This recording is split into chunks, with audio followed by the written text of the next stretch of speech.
Hey guys.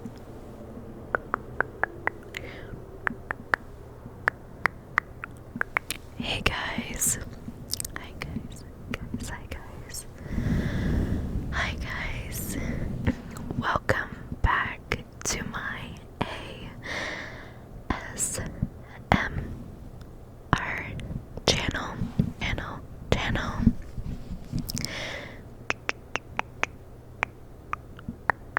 It is me, Halo Rose ASMR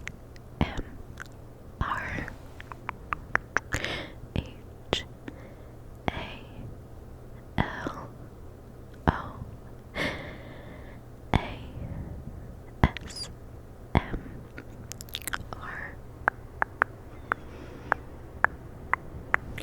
It is so good to see you guys and be back with another video. I've missed you guys. If you have not already and you are wondering where I've been, then check out my life update video. Today, I'm going to be doing my video that I promised, which is my 26 things I've learned in 26 years video. I have an entire list right in front of me on my iPad that I'm going to be going through. But before I do that, please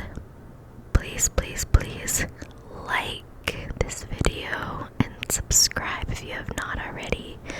If you're new, I make videos every Monday, Wednesday, and Friday. I make ramble videos and trigger videos. I do both. And if you're interested in one or the other and not both, feel free to check out my playlist. I have a ramble playlist and a trigger playlist.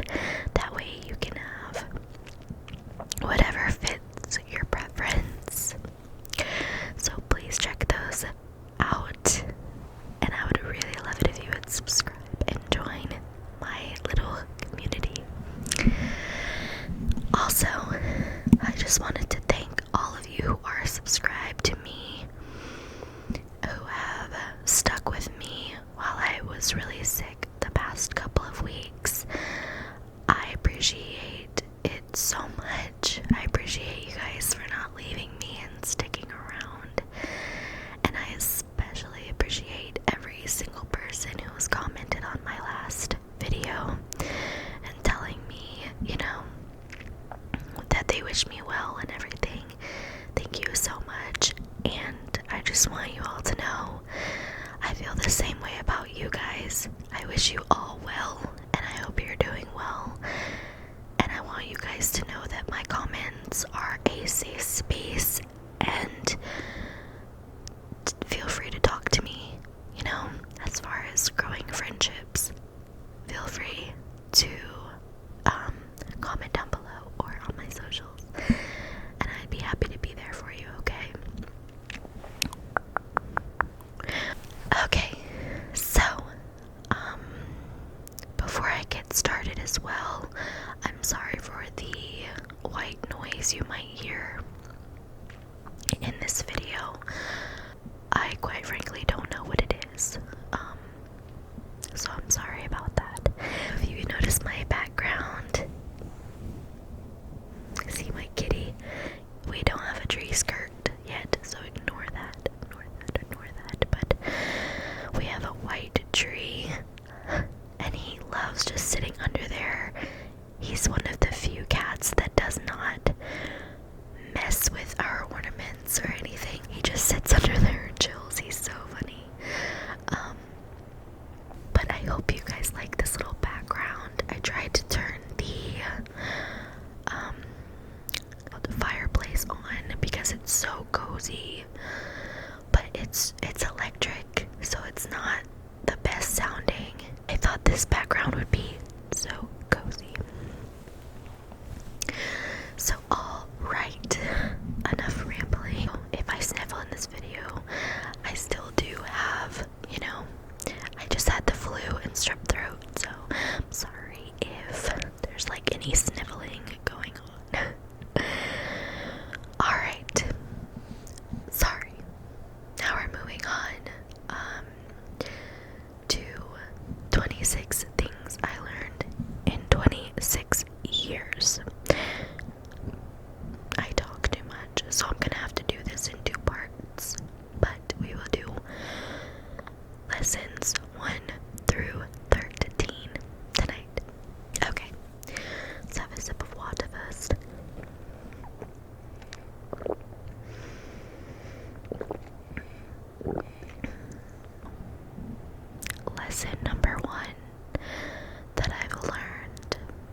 things, your friends in life, and even family, right?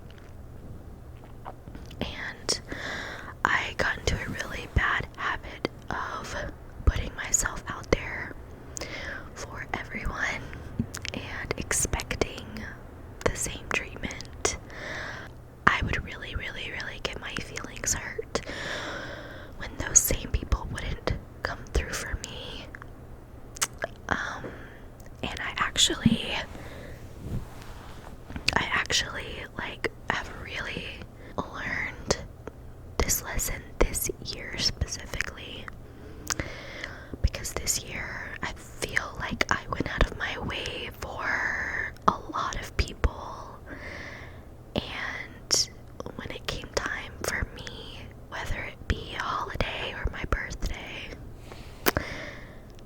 almost nobody got me anything or did anything for me. And a card, you can make it without any money. It's not a financial thing. Everyone has different financial, responsibilities, and I understand that. I'm not someone with lots of money. I just prioritize things, like I plan in advance for things, but I understand that is not the case for everyone. Not everyone can do that, or has the leisure. But again, a card is $1. Even just, making plans with me, it would be a nice, not even, I would be fine paying for myself. But just a thought or any effort would have been appreciated, but I didn't receive that. So, that really sucked. This applies to family and friends. Like, a lot of people, will say that they're your friends, and that may be true, but are they really there for you? Like, there's a difference. You can be acquaintances with people, and that's great, but you can't you just have to learn how to balance that energy and know when to stop doing things for people.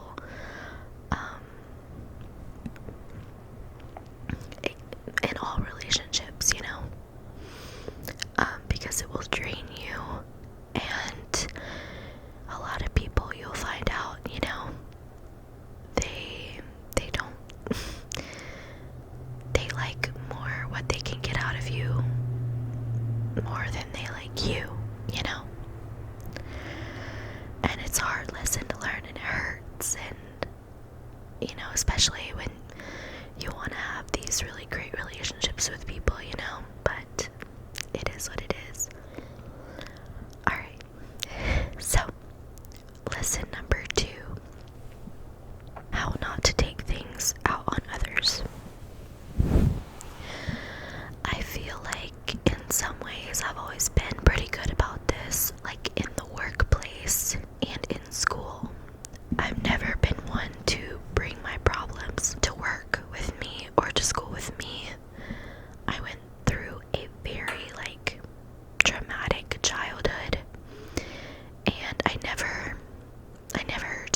was just really toxic, and it took a lot of counseling and self-awareness to fix that.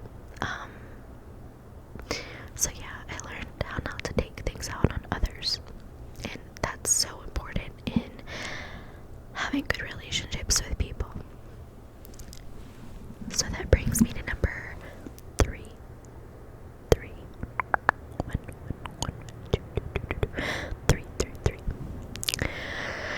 Is self-awareness. Again, I learned self-awareness when I was like early 20s. Gosh, my eyes watering. Right before I turned 20, through counseling. I was in counseling from like 17 to 19 or something like that. And I learned a lot about my anger issues. And I learned how to control them, and I learned a lot about being self-aware, like I said, so that I knew what I was feeling when I was feeling it, and why, so that I could learn how not to take things out on people.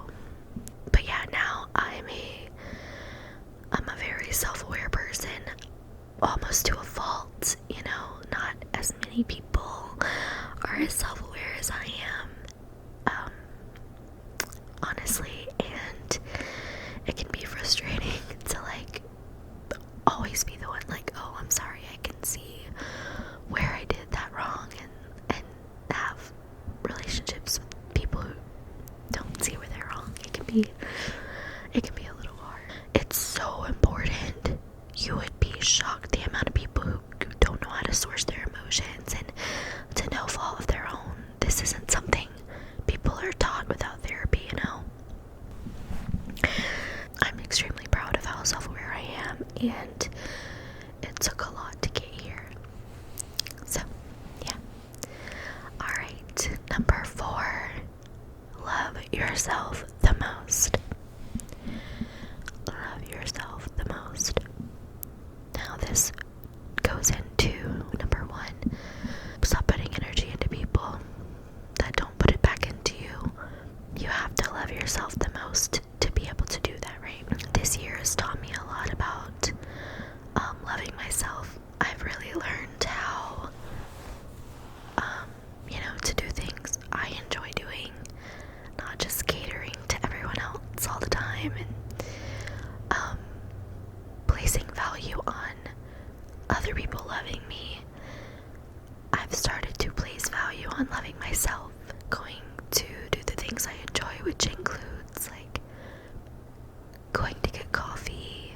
I love playing with my cat. I love animals. I love ASMR, you know? I started this journey with you guys, and I'm so proud of that. That I was finally able to, open up and stop fearing, what people might think.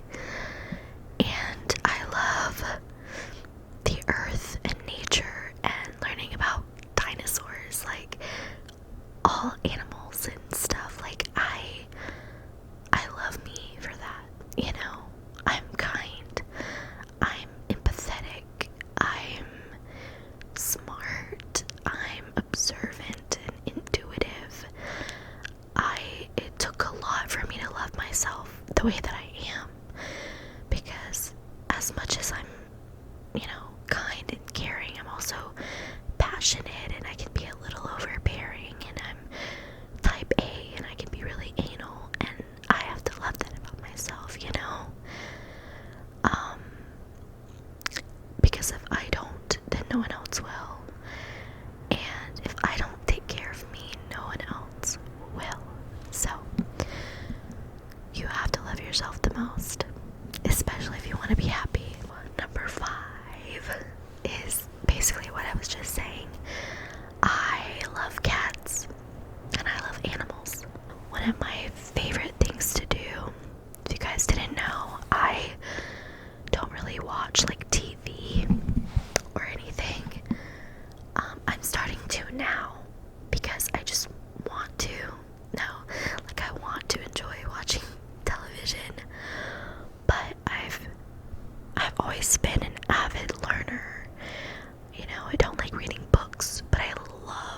research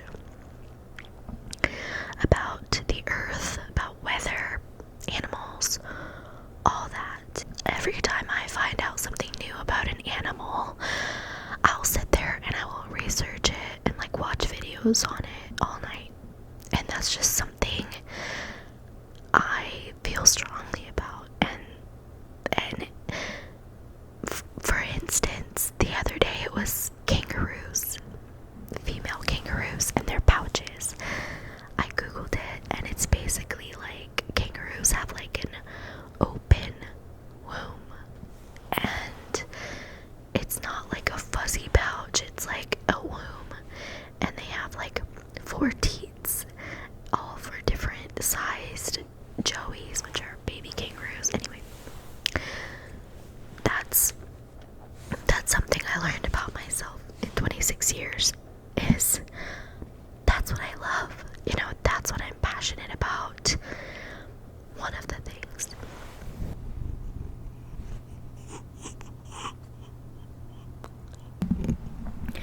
He hates the mic. He was all down for the pets until he was like, what did you just put in my face? Okay, anyways. So that's fact number 5. So number 6.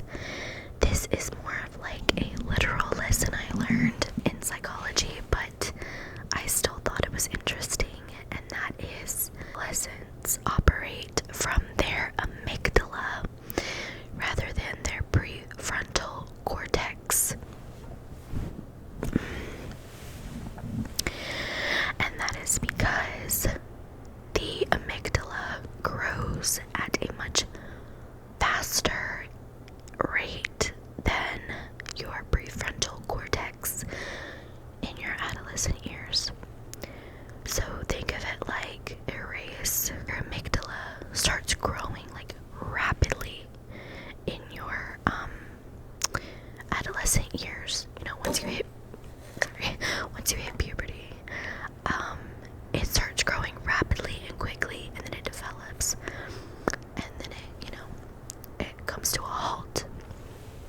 Whereas your prefrontal cortex grows slowly over time and takes longer to develop.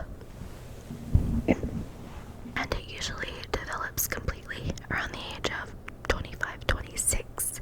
So, if you don't know, your amygdala, I believe it's in your middle lobe. Your temporal lobe. Let me Google that to make sure. You're supposed to know this, you're a psych major. I was right. Period. Okay. It's in your temporal lobe. It's just a small little thing about this big. Basically what it is it's what processes your emotions, and let's look it up so I can explain it better than alright, so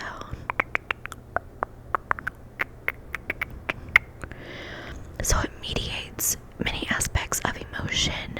So yeah, your amygdala deals with emotions, processing your emotions, and when you're an adolescent, it's just like growing so rapidly, right? Your prefrontal cortex is just slowly making its way to development. And basically what that means for adolescents is, you know, you hear this saying, oh, kids can't be held responsible because their brain isn't fully developed until you're like 25 or 26.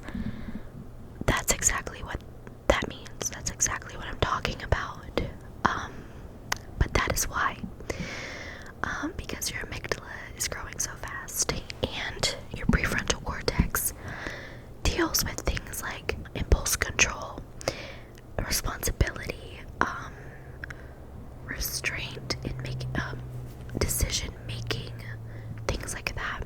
Basically, adolescents have grown this emotion processing thing and they haven't grown the mechanism that helps you control these impulses and emotions and make thought out decisions.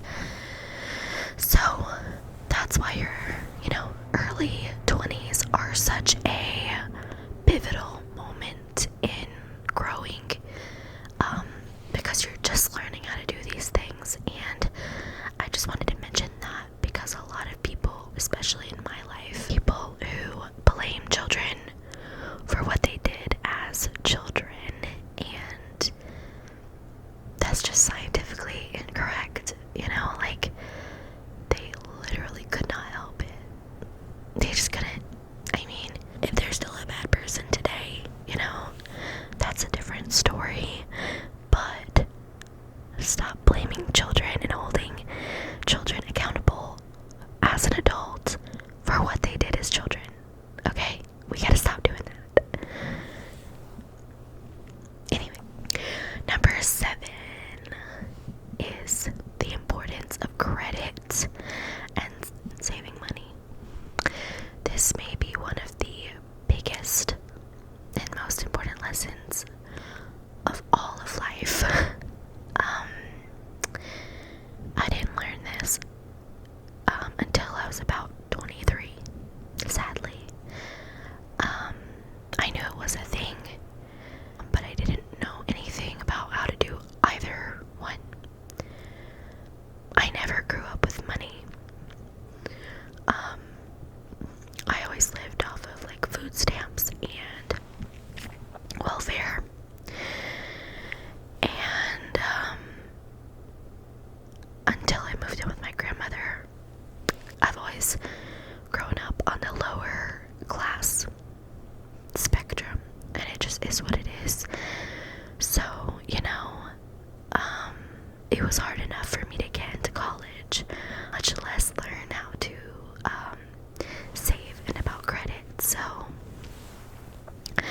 I got a credit card when I was like maybe 19, and I got it first college, but and I think I had a pretty good credit score up until the year 2018. I had to take some time off of college, and I did not know that they start charging you for your loans immediately after you stop going to college. Because in my head, I am going back next semester, but I didn't realize that the college didn't know that. Needless to say, my credit score went down the drain, and it's taken me so many years and so much saving and paying off bills and getting my loans re-deferred to fix my credit score. And it was awful. And nobody told me that. And I also didn't know the importance of saving money. It's not really that I didn't know the importance, it's that I literally couldn't save. I could have, but I didn't have the skills because I grew up very poor, like I said. And so when I first got my own taste of money, I was like, okay, I can eat fast food now, okay, I can get this pair of shoes, I can buy this makeup, like I can buy myself things without having to ask. After that, I've always had my own bills, never been fortunate enough to just go to college and not work. It's just not something I was ever blessed with. And so, with that being said, I always had bills, and that's why I had to work. I have to have health insurance and things like that. And also the importance of credit. A 600 credit score is not good enough. I'm just gonna tell y'all that right now. It's not, people think it is. At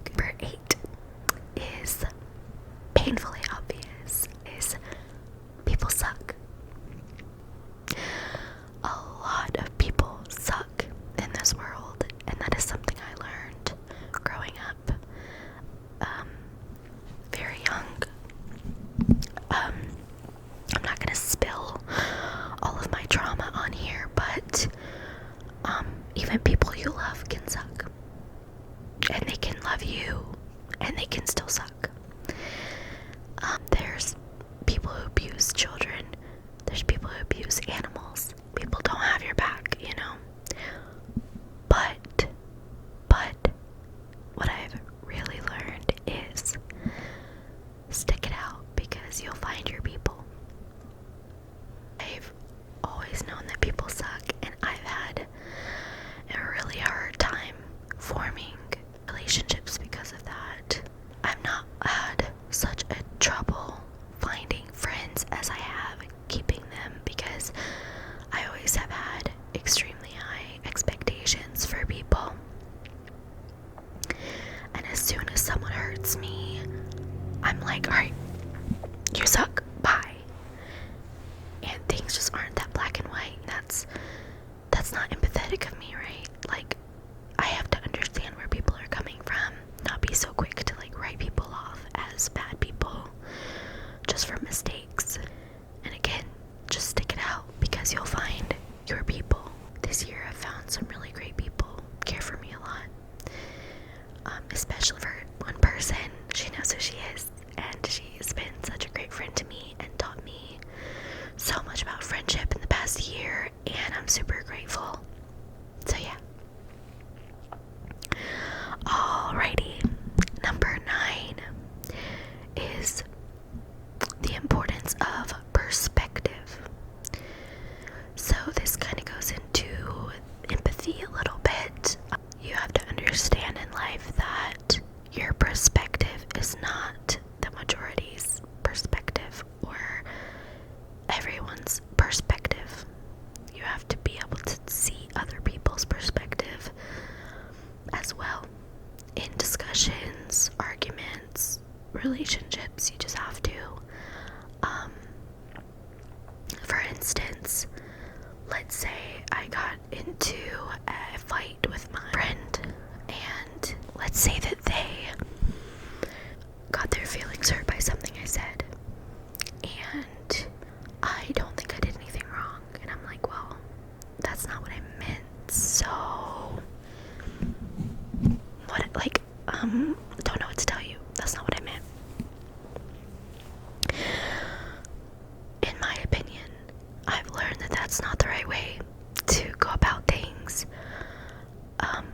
You know, there is a time and a place. If you feel like someone's manipulating you and like victimizing themselves, that's a different story. But if someone genuinely is being hurt by your actions, you have to be able to see someone else's perspective about you or about anything. The time to put yourself in their shoes and be like, okay, well, you know, that's true. Someone said that to me. Yeah, that would hurt my feelings. So, even though I didn't mean it that way, I see how it came across, and I'm sorry. That is the most important thing you can do to keep a relationship going. Again, you don't want to let someone manipulate and run over you. Perspective also refers to like other people's cultures and the way they live their lives. For instance, family. In a lot of cultures, family is super important. I was just talking to my friend about this today. In American culture, you can literally leave your family, do your own thing, never talk to them, and still be successful and live a full life. But in some cultures, family is everything.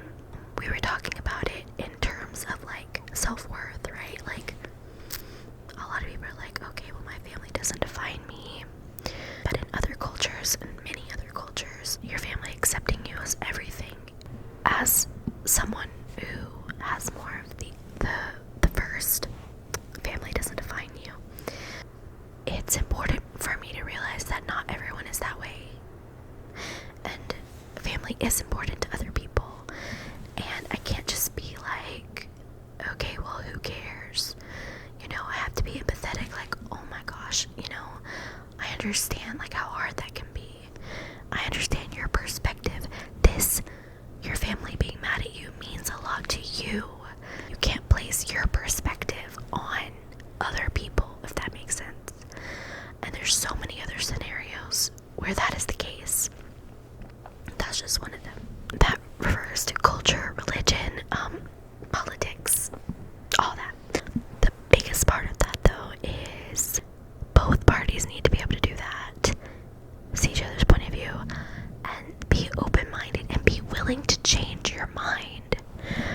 you don't know everything. I'm not saying that to anyone else. To me, that's very important, is being willing to change my mind. Number 10 is forgiveness is about healing you and not letting someone get away with something. This was a big one as well growing up. I've always been good at like forgiving, I guess you could say. But I always have, like, a lot of times I have forgiven someone and then felt guilty for forgiving them because I let them get away with it, if that makes sense. And that's just not the right way to look at things. Forgiving people isn't about letting people get away with things. It's not my job to punish anyone.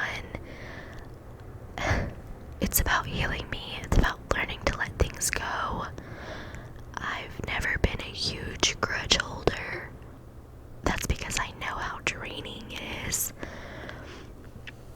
and how much it hurts you, the individual, instead of the other person.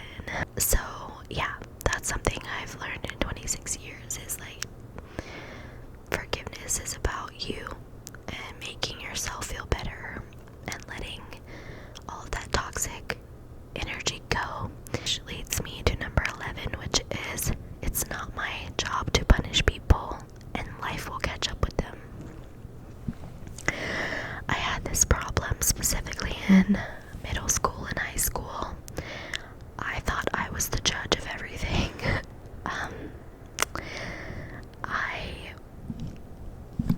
I was actually like a bully, but not in the sense of like I bullied kids that were like less fortunate, because I was one of those. I was a bully to the bullies. Like, I was a bully to the preps in high school who made fun of kids that didn't wear Hollister. I was a bully to them. So I would get in fights and stuff for bullying other bullies, because I thought that was my job, because I've always been like a pretty stocky girl. Like, I'm really short, but I'm built very strong. Let's say, like, I hit puberty really early, and so I'm not like a small girl. I was never. Anyways, that doesn't matter anyways, because that has nothing to do with fighting. But in my opinion, like, I felt like I was big and bad, basically, is what I'm saying. And I've just always been very bold like that, like, very stand my ground and not scared of anything. So I would, I would stand up to the bullies and I'd be like, well, try me. Since you want to try this girl over here reading a book who's half your size, try me instead. And I did that throughout high school as well, as although I wasn't much of I got in a few fights in high school, but I was more so like, to everyone that was like rude to teachers, I would just be like, ew. Like, literally, I would just be like, ew. I've just always felt the need to like tell people off for when they do something wrong or treat someone badly, and I just had to learn, not my job. Like, who do I think I am? Literally, who do I think I am? And I also learned with that life will catch up to these people. I know a lot of people who are suffering right now in high school and stuff. That doesn't count. They're kids, but people now who treat other people poorly. I understand now that it's not my job. Karma, whatever you want to call it, it will catch up to them, and they will suffer for what they've done. And that just has nothing to do with me. Number 12 is everybody has issues. Stop comparing. Grew up a pretty stocky girl. I keep saying stocky and I don't know if that's the right word.